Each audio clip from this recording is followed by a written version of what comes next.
Nagbabalik po ang What's a Win? At welcome po sa mga bagong katropay nakakatunin lamang. Ako po'y nagbibinata ngayon. Pagpasensya na po ako. Marami pong mga ganap lately. Pero syempre, kasama sa ganap natin ay si Ginoong Pepe Herrera at ang ating Bayag Hunter na si Denyo. Yeah! Kamusta kayo dyan? Okay Ayos na okay, naman po Robby. ako dito. Kamusta mga kaganapan dyan sa What's a Win Studios? Balik sa'yo, Pepe. Okay naman, masarap naman ang mga inumin at pagkain natin at palagay namin na yung sagot namin na ay okay din. Pero ngayon, Pepe, Robby! babalikan na natin ang ating easy round question. Kung okay lang.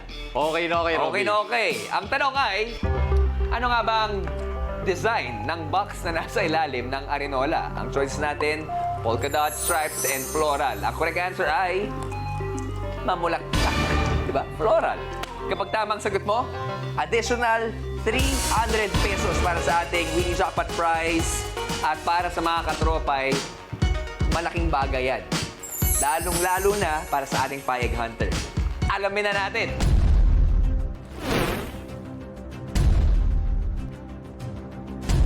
Pepe, for 300 pesos, ang sagot mo ay...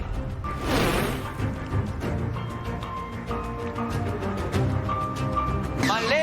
B-stripes! It's okay, bro. It's Pero bago okay, tayo tumuloy it's sa ating okay. watchable, kasi alam mo yung mga katropay kasi, minsan Ah. nagtataka, kung makikita ka namin sa teatro, Okay. pareho rin ba yung acting na kailangan ipakita sa TV?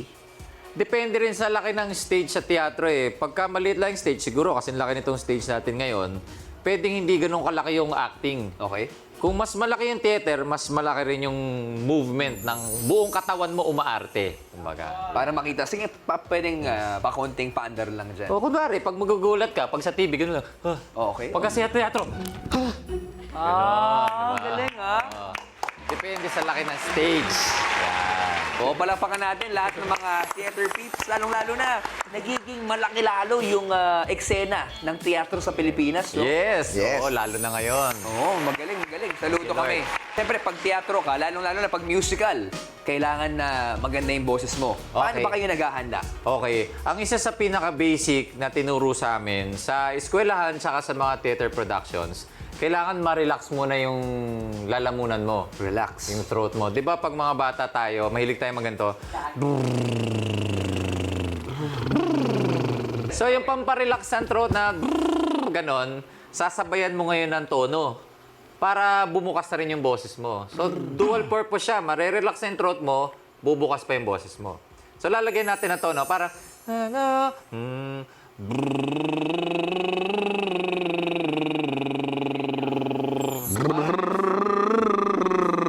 Yan. Ganun! Yan. Parang gano'n lang. Taong teatro. Parang paano? ganito. Paano?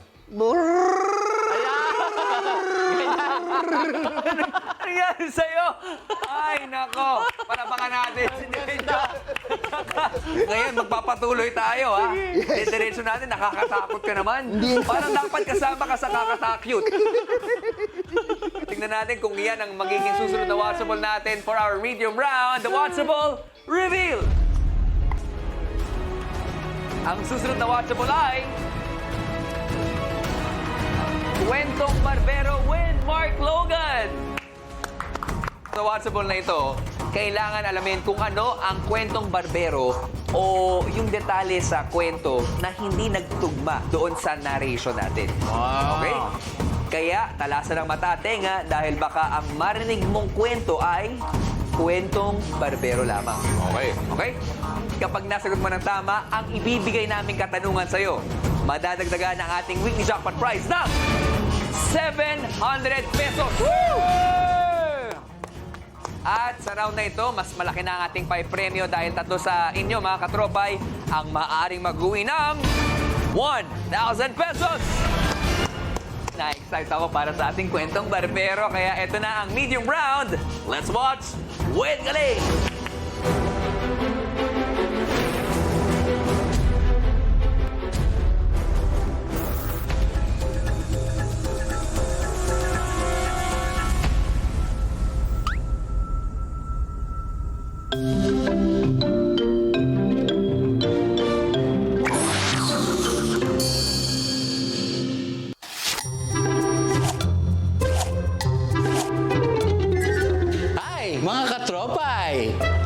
si Kuya Mark at ito mga kwentong barbero. Handa na ba kayo na simulan ng kwento natin? Makinig na mabuti. Yung katabi, patahimikin. Noong unang panahon, pero di ganong kaluma, merong simpleng jeepney barker, pangalay Boyet Lakandula. Isang araw, merong liham na nahanap niyang aksidental. Binuklat niya ito't binasa. Uy, may naghahanap ng pen pal. Hello, ako si Boyet. Nice to meet you, Farah. Doon na umusbong ang pagkakaibigan. Pagsinta, sobrang ganado niyang sumulat. Si Boyet nauubusan na ng tinta. Hanggang di na niya kinaya. Nag-I love you na si Bay. Ngunit si Farah hindi na nag-reply. Umasa pa rin si Boyet na si Farah sumagot na. Pero si Farah, mahal niyang Farah, tuluyan ng naging sangtotga. Nalugmok sagad si Boyet. Hanap kanyang desiderata. Sa sobrang pagmamahal, lahat ng tao kinontrata. Kapag nakita niyo tong babae, pangalan niya inyong isigaw. At kayo naman mga pare, itigil niyo na ang inyong saraw. Hanggang ngayon, tuloy ang search para kay Farah na naglaho. Ngunit 5 buwan na ang lumipas, si Boyet nakatingin lang sa litrato. Kahit naka-move on na ang lahat at iba na ang meaning ng kataga, si Boyet ganun pa rin, naghihintay sa wala. Dito sa aking barbershop, napakaraming malalaman. Kaya hanggang sa susunod na tawanan at kwentuhan, para sa Watch a Win, Mark Logan. Muli, maraming salamat, Mr. Mark Logan. Super, na-appreciate namin kayo. Pero yung dalawa rito, hindi pa rin tapos ang kanilang usapan. Oh, matindi yung inyong diskusyon dyan, ha? Yes. Okay, panibagong watchable kasi panibagong challenge na naman to. Sulat ko. May dalawang option tayo. O, sige, ano yung Okay. mga napag-usapan nyo tungkol sa ating kwentong barbero? Parehas kami may napuna na hindi nagtugma. So, malalaman namin sa tanong kung ano dun sa parehas naming napansin pero magkaiba ang pipiliin namin. Malinaw ba yun? Hindi ko naintindihan. May iba kaming napansin. Magkakaiba, pero Magkaiba. depende na lang sa itatanong dito. Pero meron Yes. kami sigurado ring napansin. Ay, yan ang dapat itatanong ko sa iyo mamaya. Oh, good luck, ha? Good luck sa inyong dalawa. Narito na ang ating medium round question. Kwentong barbero. Ang tanong, simpleng-simple. Ano ang kwentong barbero? Is it A, uri ng sasakyan? B, full name ni Boyet? C, pangalan ng penpal ni Boyet? Or D, none of the above? What you think, mga katropay? Meron lamang kayo 90 seconds para makasagot and timer starts now!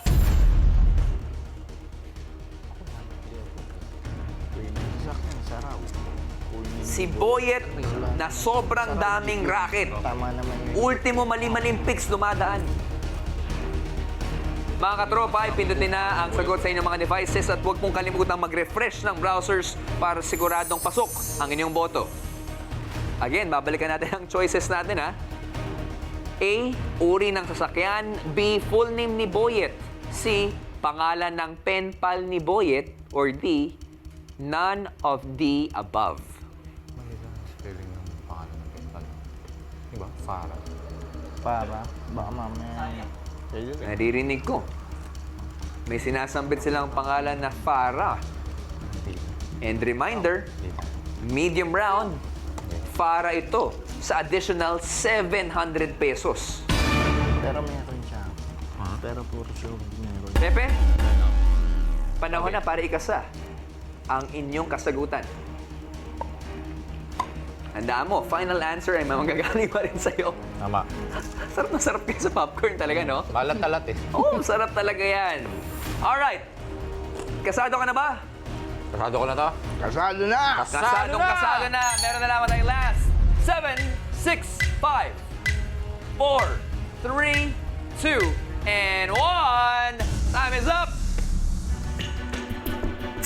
Gandang tag team nyo. Hindi nyo nakuha yung easy round question. Sana itong medium round makuha nyo. Ano kaya ang tamang sagot dito?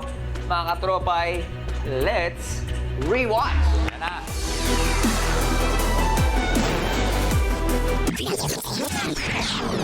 Merong simpleng jeepney barker, pangalay Boyet Lakandula.